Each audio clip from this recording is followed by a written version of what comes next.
दोस्तों वैसे तो राजपूत योद्धाओं का हमारे इतिहास में काफ़ी योगदान रहा है, पर हमारा इतिहास इतना विस्तृत रहा है कि अक्सर हम कई सारे योद्धाओं को राजाओं और रजवाड़ों की बात करते करते भूल जाते हैं। और इस तरह के योद्धा जो हैं वो हमारे इतिहास में कहीं ना कहीं गुम हो जाते हैं और हमारा इतिहास भी उनके साथ इंसाफी नहीं कर पाता है। ऐसे ही एक गुमनाम योद्धा के बारे में हम आज बात करेंगे जो आया था अकबर की सेना के सामने और जिनका नाम था देवदास। देखते रहिए। जय हिंद दोस्तों, आशा है कि आप सब सेफ और सुरक्षित होंगे। तो दोस्तों हो सकता है मेरे राजस्थान के भाई या राजपूत भाई देवदास के बारे में जानते हैं, उन्होंने देवदास का नाम सुना हो, पर ज़्यादातर लोग मुझे लगता है उनके बारे में नहीं जानते होंगे। तो ये जो किस्सा है इसका जिक्र आता है अकबरनामा में। उसका लिंक मैंने डिस्क्रिप्शन में दे दिया, अगर आपको खरीदनी है तो आप वहाँ से खरीद सकते हैं। तो अकबरनामा में इसका जिक्र आता है, साल था 1563 और मुगल बादशाह थे उस वक्त अकबर। तो हुआ ऐसा कि इस बीच अकबर अजमेर गए और अजमेर से लौटते लौटते अकबर ने मेड़ता को जीतने का काम सौंपा मिर्ज़ा शरीफुद्दीन हुसैन को। शरीफुद्दीन हुसैन जो था वो एक तो अजमेर का सूबेदार भी था और वो अकबर की बहन बख्शी बानो बेगम का पति भी था। अब अकबर ने मेड़ता को जीतने के लिए शरीफुद्दीन के साथ कई सारे अमीरों को, कई सारे बड़े योद्धाओं को भेजा। दूसरी तरफ इस वक्त मेड़ता में जो मेड़ता था वो आता था मालदेव राठौर के अंदर। जो राजा मालदेव राठौर थे वो बहुत बड़े योद्धा हिंदुस्तान के माने जाते थे, बहुत बड़े राजाओं में उनका नाम शुमार होता था भारत के। उन्होंने मेड़ता की जिम्मेदारी जो थी वो सौंप रखी थी जगमल को, जो उनके बहुत बड़े सेनापतियों में से एक थे। और जगमल की सहायता के लिए मेड़ता के किले में थे देवदास, जो उस वक्त के बहुत बड़े योद्धाओं में गिने जाते थे। भारत के बहुत बड़े योद्धाओं में, राजपूत योद्धाओं में उस वक्त देवदास का नाम आता था। अब अपने लाव लश्कर के साथ शरीफुद्दीन मेड़ता की तरफ निकला और जब वो मेड़ता पहुंचा तो मेड़ता किले के अंदर से जो राजपूत सैनिक थे उन्होंने जैसे ही मुगलों का झंडा देखा तो उन्होंने मुगलों की सेना पर हमला शुरू कर दिया। शरीफुद्दीन और उसकी सेना अलग अलग हिस्सों में बट गई और मेड़ता में ही अलग अलग जगहों पर वो रुक गए। उन्होंने इसके बाद मेड़ता के किले को घेरा और किले में सेंध लगाने की कोशिश शुरू की। आखिरकार उन्होंने एक सुरंग बनाई, उसमें बारूद रखा और उसमें विस्फोट किया। मेड़ता के किले में सेंध लग चुकी थी, वो किले में दाखिल हुए, पर सेंध लगने के बाद भी मेड़ता के किले को जीतना इतना ज़्यादा आसान नहीं था। युद्ध शुरू हुआ और बहुत सारे योद्धा दोनों तरफ से मारे गए, दोनों तरफ से बहुत सारे योद्धा खत्म हो गए। इसमें रात हुई और वो अपने अपनी चौकियों में वापस लौट गए। अब इतनी ज़्यादा ऑलरेडी क्षति हो चुकी थी दोनों तरफ से कि एक संधि के बारे में बात हुई कि मुगलों और राजपूतों में एक संधि हो जाए, जो मेड़ता के राजपूत थे उनमें एक संधि हो जाए। हालांकि शुरू में तो शरीफुद्दीन संधि के लिए नहीं माना, पर आखिरकार वो मान गया। अब संधि की शर्त ये थी कि जो राजपूत अमीर थे किले के अंदर, जो सेनापति थे, जो योद्धा थे, उनसे कहा गया कि आप अपनी सारी संपत्ति को, धन दौलत को किले में ही छोड़कर किले से निकल जाइए और शर्त के मुताबिक जो मुगल सैनिक हैं जिन्होंने किले को घेरा हुआ है वो आपके ऊपर हमला नहीं करेंगे। ये शर्त मान ली गई। जो जगमल थे उन्होंने ये शर्त मानी, पर जो देवदास थे आखिरकार उन्होंने ये कहा कि उन्हें मर जाना पसंद है, वो युद्ध में लड़ते हुए मर जाना पसंद करेंगे, पर वो इस तरह से निकल के नहीं जाएंगे किले से, किले को छोड़कर वो नहीं जाएंगे। हालांकि उनको बहुत ज़्यादा मनाया गया पर वो मान नहीं रहे थे। उन्होंने किया ये कि उन्होंने अपने हिस्से की जो भी धन दौलत थी, संपत्ति थी, उसे जला दिया। उनका कहना था कि वो इस धन दौलत को, इस संपत्ति को मुगलों के हाथों में नहीं जाने देंगे।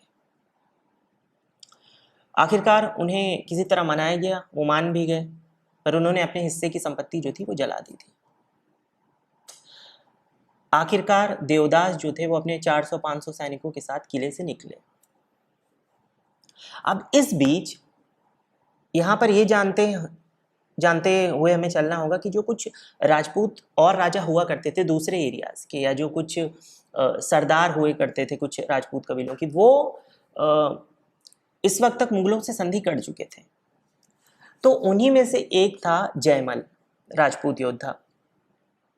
उसने शरीफुद्दीन से आकर कहा कि ये चीज़ जो हो रही है वो गलत हो रही है। असल में जो मेड़ता के राजपूत थे उनसे जो जयमल था उनकी पुरानी शत्रुता थी, और इस वक्त जयमल ने सोचा कि अच्छा मौका है जब मैं मेड़ता के राजपूतों से अपनी ये शत्रुता निकाल सकूं। एकता की यही कमी है, बीच में ये भी कहना ज़रूरी होगा कि यही एकता की कमी है कि इतने सालों तक विदेशी आक्रमणकारियों ने हमारे देश पर रूल किया, हम पर रूल किया, क्योंकि हम में कभी एकता थी ही नहीं, आज भी नहीं है। खैर, जयमल ने अपनी शत्रुता निकालने के लिए शरीफुद्दीन से कहा कि ये तो गलत हो रहा है। हमसे कहा गया था कि हमें ये लोग अपनी धन दौलत देकर किले से निकलेंगे, जबकि किले में कुछ धन दौलत तो जला दी गई है। शरीफुद्दीन को अच्छा मौका मिल गया संधि तोड़ने का। वो वैसे ही संधि के लिए शुरू में भी नहीं मान रहा था। उसने किया ये कि वो देवदास के पीछे अपनी सेना को लेके निकल पड़ा।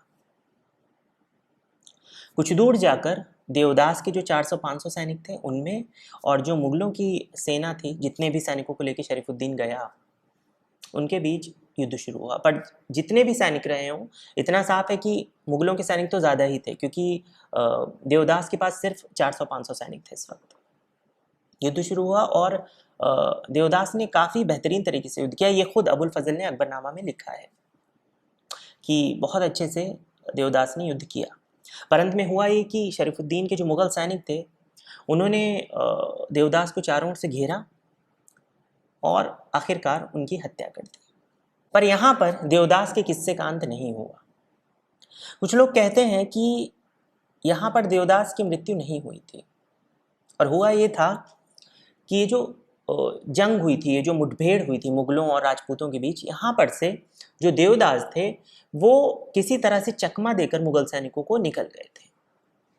इसका कारण ये है कि उसी ज़माने के कुछ लोग ये कहते थे कि इस पूरी घटना के लगभग 10-12 साल बाद उन्होंने देवदास को देखा है।